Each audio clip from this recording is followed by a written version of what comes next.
Now to Iran, where the capital Tehran is experiencing a severe drought. Officials are warning the 10 million residents that they may soon have to leave. The government's resorted to cloud seeding, using chemicals to induce rain, but the results have been varied and the technique doesn't deal with the causes of the drought.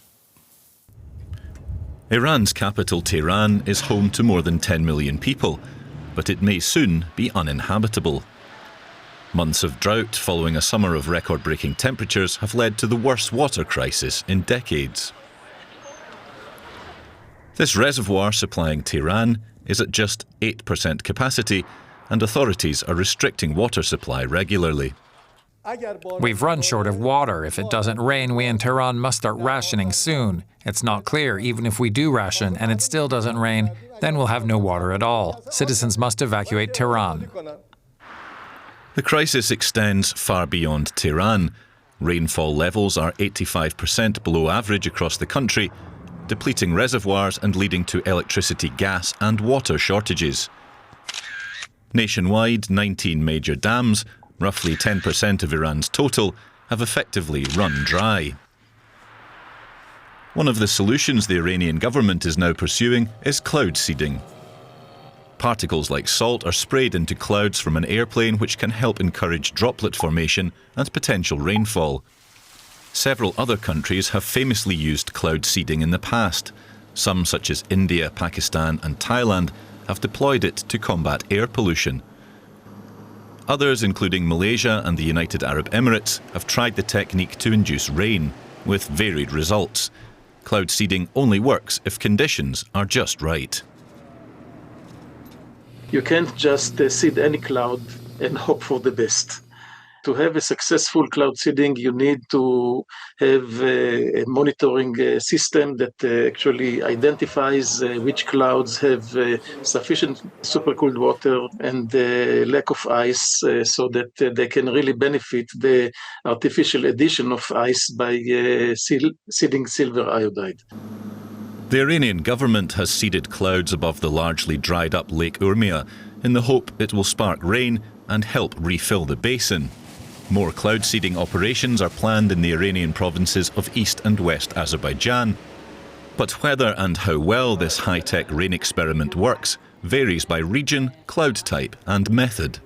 The most credible way to get more precipitation from cloud seeding is by seeding what we call orographic clouds. Clouds that are mountain generated. And that kind of cloud seeding can add about anywhere from 5 to 15, 20% to the annual precipitation if it is done systematically. Tehran is located at the foothills of towering mountains, so the conditions for cloud seeding are good, but there's a lot more to it. They have to recognize it and act when the opportunities arise. They have to couple it with good water management to capture the precipitation from the time of availability to the time of need. Because when you have already natural precipitation, that is when you have also the best opportunities for cloud seeding. And that's when you don't feel that you need this extra precipitation. With 80 to 90% of Iran's water used for farming, environmentalists say that inefficient irrigation and leaky infrastructure waste trillions of litres each year. Fixing that will take far more than a few flights into the clouds. Let's pick up that point with Nima Shokri, who's director of the Institute of Geohydroinformatics at Hamburg's University of Technology here in Germany. Welcome to DW. You wrote recently that Iran's water crisis isn't just about the climate emergency, but also about bad policies. What sorts of bad policies? Hi, thank you for the invitation. Indeed, climate parameters serve as an amplifier for Iran's water crisis. But in my opinion, the root cause of this problem is the bad policies. And when I say bad policies, I'm not referring to the, let's say, excessive dam construction, or I'm not referring to the millions of, about in the order of 1 million wells that are in the country. Imagine like a few decades ago, we had about 50,000, but now it's 1 million wells. I'm not talking about the agriculture expansion. I'm talking about something bigger than that. I'm talking about the national priorities that are set by the government that shape the Iran foreign policy. This expensive foreign policy that Iran has been practicing over the past few decades basically made the environment and many other things subsidizing these expensive priorities, these expensive national priorities. And that had major implication because that placed Iran in international isolation and caused sanction. And the sanction had serious implications. It's not only limiting the access to the modern technologies, it is not only limiting the access to, let's say, state-of-the-art monitoring technologies, wastewater treatment plants, and so on and so forth, but also it limited access to the finance, to investment, and not only necessarily to water sector. Yeah, I know that's a very interesting analysis.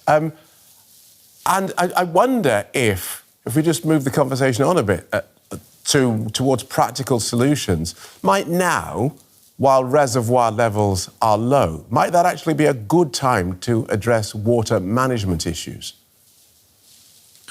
So when you say water management, it kind of, it's, in my opinion, it's a shallow representation of the problem that we are facing in Iran. Iran requires fundamental reordering of the governance structure and national priorities toward sustainability, toward long-term public welfare, toward technical intervention. And without these changes, without these fundamental changes, it will be very difficult to solve Iran's problem. Right. Just let me dive in there. So are you saying that despite this massive problem that is now evident in the country's capital city of more than 10 million people, you believe that dealing with this water problem is still not high enough up the list of political priorities? This is my opinion, because I see from the countries, the news that is coming out is people are invited to pray for the rain. And that is a very awkward solution for me, considering the scale of the emergency we are dealing with. I think Iran must go toward diversification of its economy, must make sure you produce high-value products per liter of water you consume. Imagine if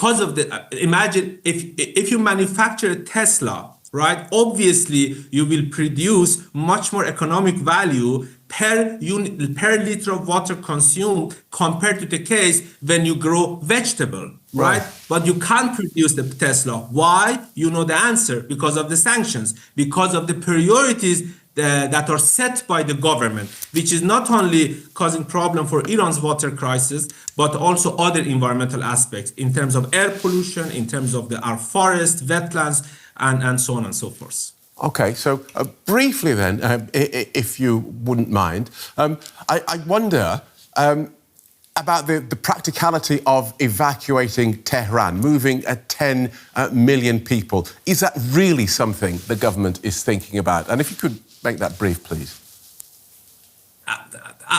There is no concrete plan for that. That was suggested by the president, which actually received quite criticism.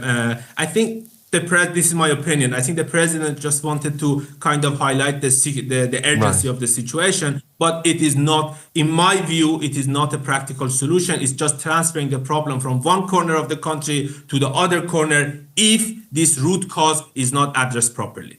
Thank you so much for a fascinating analysis. Nima Shokri from Hamburg University of Technology. Thank you.